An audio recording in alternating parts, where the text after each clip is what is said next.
empower as many people like with those steps so that we can be growing our own food. And I feel like bananas is really an incredible agent of food sovereignty. It's such big leaves.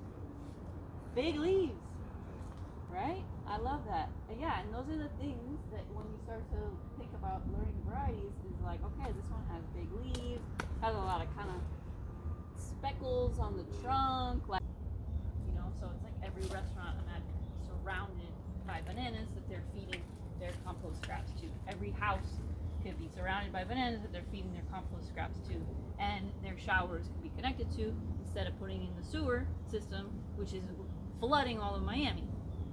Put it into the landscape, grow our own food. Like, we have everything that we need to grow our own food. It's right here. But when you're growing in a plantation, right, in Latin America, what they use is like heavy fertilizer that they spray all over the people, all over the town, right? Really detrimental to the people's health. So again, bananas are great for like flood mitigation, which is such a problem. Anyway, okay, so beautiful dwarf Namois. What do we notice about it compared to maybe some of the other bananas? She's thick. It's big. He's got some pups. It's like soaking up all the rain. So all of these plants that are around it are benefiting from that banana being here and bringing water into the system. To the ground. And so the water will move up into the leaves and it'll move back down and become available. So it's like providing a storage. And also you're gonna see we do something called chop and drop. I could sacrifice, if there was a drought right now and I didn't have access to water because I'm not in the city, I could take this banana, chop it down. I would still have these two for the next season, and I would make slices of it, which we're gonna do. And you can see right here, I've done that all along here. And so that's gonna water those plants. Very tall variety of banana. This is a burro banana, and it makes those fat varieties. It made its flower, it made its fruit, it was ready to harvest. How did I know it was ready to harvest? Yellow. One of them turned yellow. Yeah. One of them turned yellow. One of them. Oh. One of them. And so now, what do we do with this? And then you Chop cut it up. Chop and drop. Chop and drop. Yeah. Exactly. This is malanga. Thick.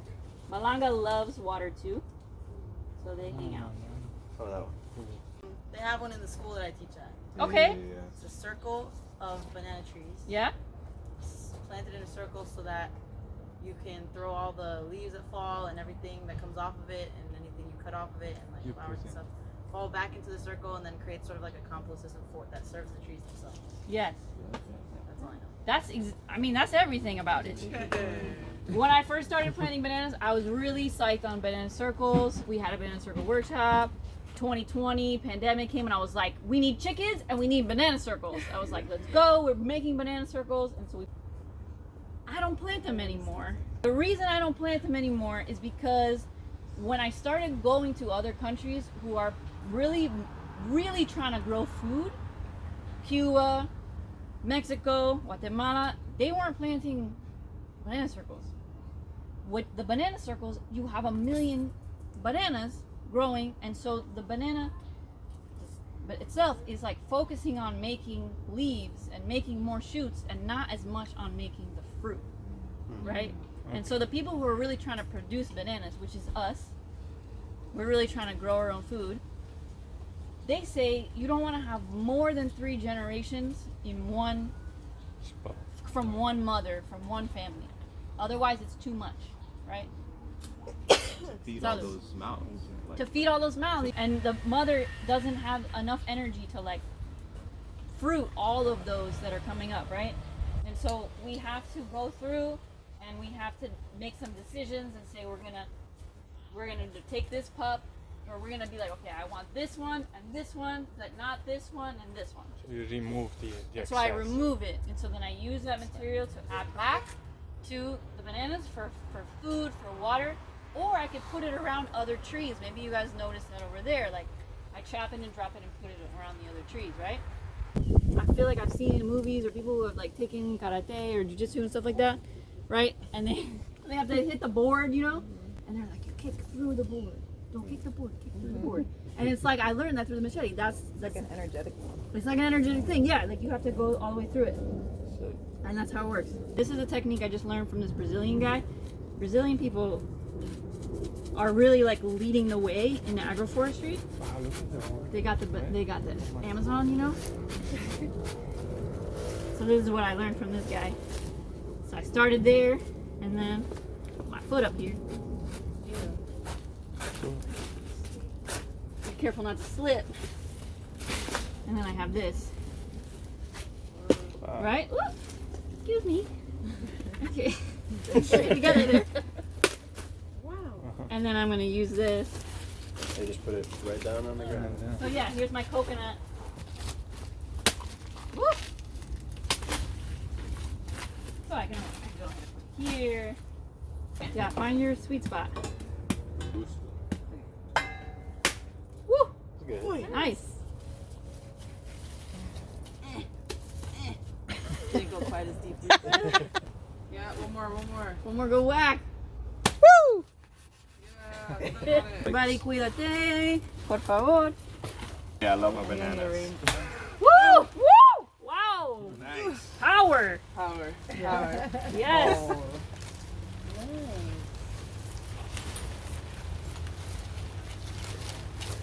I like the technique. Wiggle, wiggle, side to side. Okay. Yes!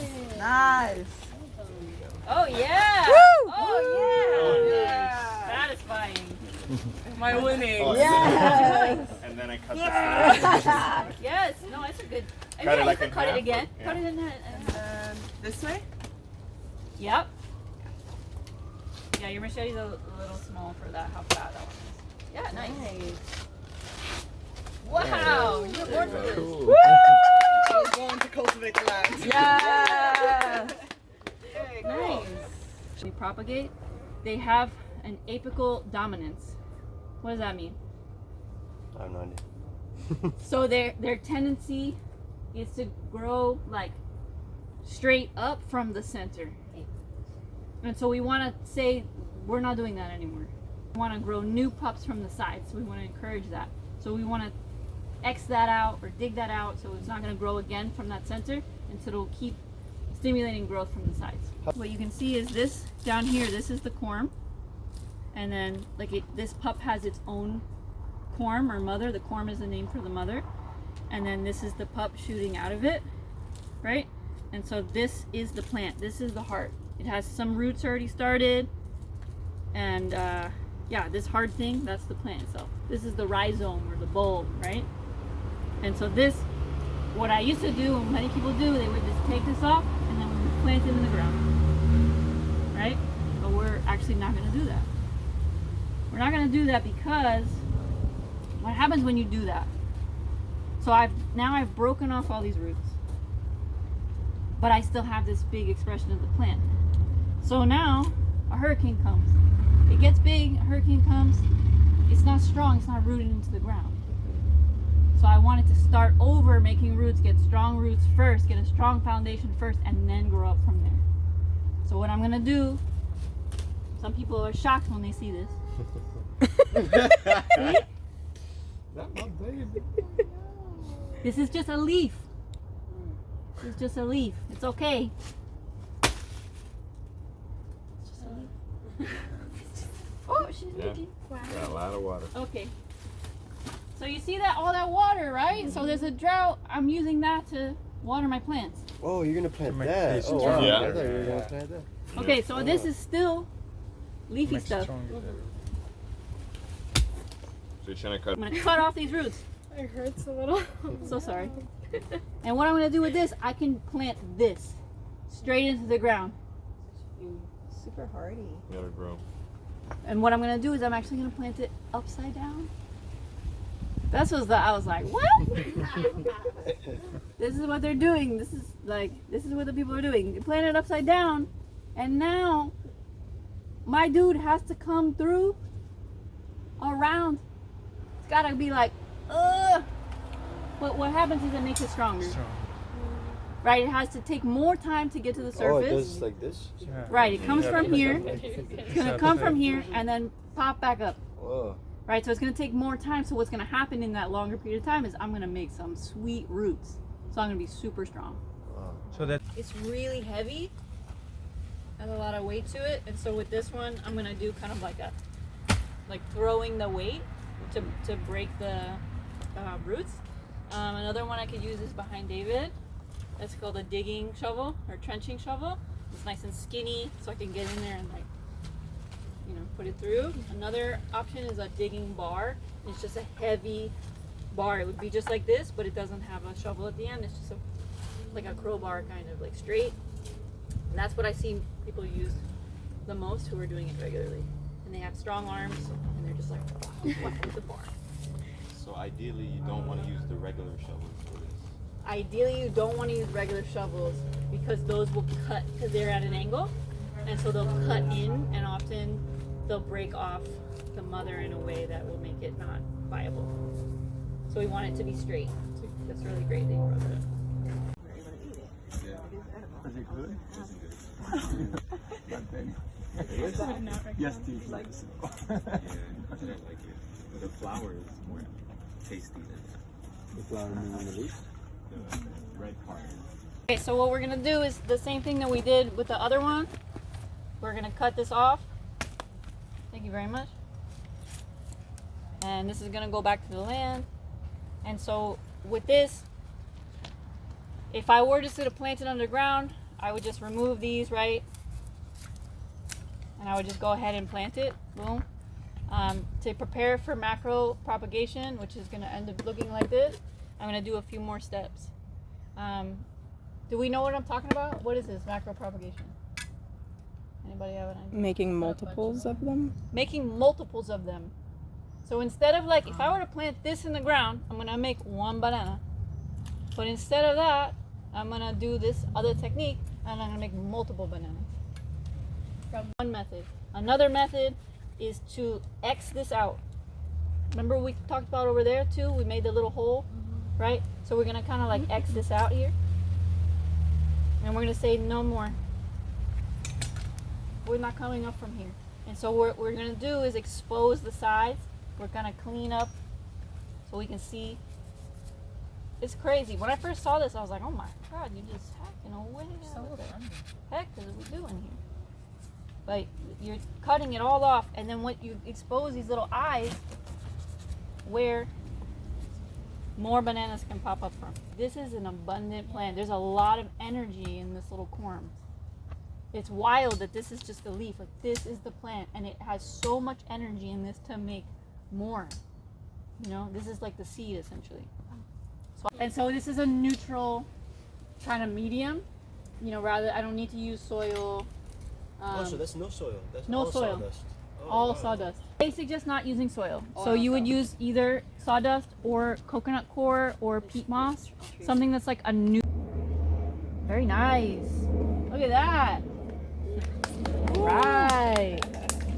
Beautiful, beautiful. We want to pass this around so everyone can see. Okay. These little guys, they're so little. These ones are coming off the side. Oh my gosh, this is crazy in here. What's going on? All right. So these little guys came off the side, not from the center, off the side. And so these are ready to plant new bananas. Wow. I didn't cancel out the apical dominance. So you can see this is growing from the center. So from this one, if I wanted to save this banana, I would have to plant this whole thing and I would not have my macro propagation material anymore. So I would just be like, okay, this is a banana, put it in the ground. If macro, I would cut this off, not save it, just be like, we need to X out that apical dominance. So then I would have new sprouts coming up and then I'll put it back. Monkey passed down the banana. You share with other ones. Another monkey. I love that. They're such a good shape. I wanted to do this for so long. This exact thing? Not exactly with a banana tree, but make prints with stumps and stuff.